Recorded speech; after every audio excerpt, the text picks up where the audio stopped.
Kalau dalam rangka meningkatkan penerimaan negara, kembali mencuat ke publik wacana tax amnesty jilid 2. Kalau Anda sendiri seperti apa tanggapannya? Ya, perpajakan ini kan merupakan buah ya dari eh, pohon yang kita rawat, kita pupuk, kita pelihara gitu. Jadi kalau pohonnya sehat, maka dia akan menghasilkan buah yang ranum, buah yang besar-besar dan berkualitas. Nah, jadi perbaikilah kualitas ekonominya, perbaikilah struktur ekonominya. Itu yang pertama. Kemudian yang kedua, tentu saja dalam collectionnya ya, dalam penghimpunan pajaknya, entah tadi yang disebut administrasi perpajakan, regulasi perpajakan, dua itu. Nah, saya menunjukkan saja contoh. Jadi industri manufaktur itu peranannya di dalam PDB kira-kira 20%, tapi penerimaannya dalam pajak itu 30%. Nah, dalam 10 tahun terakhir, industri kita itu peranannya mengalami penurunan terus-menerus. Jadi ada yang menyebut sebagai gejala dini deindustrialisasi.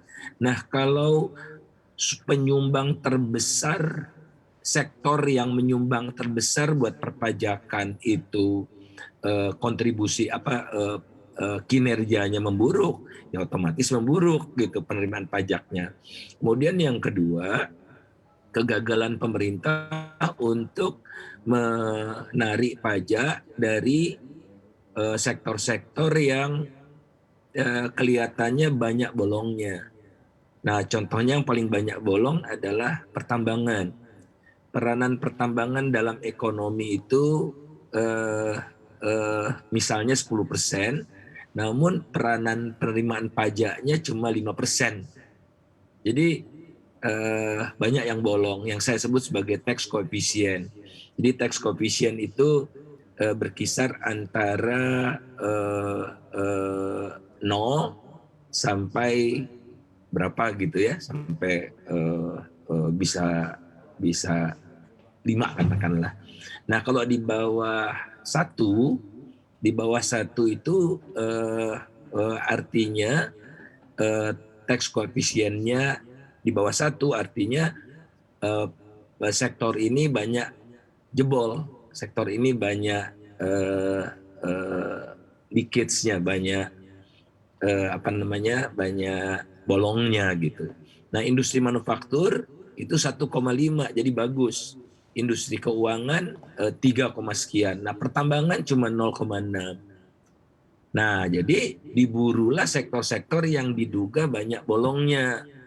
Nah, kalau yang sekarang kan pukul rata ya, semua pukul rata, semua dikasih tax amnesty. Jadi saya setuju bahwa tax amnesty ini menciptakan moral hazard.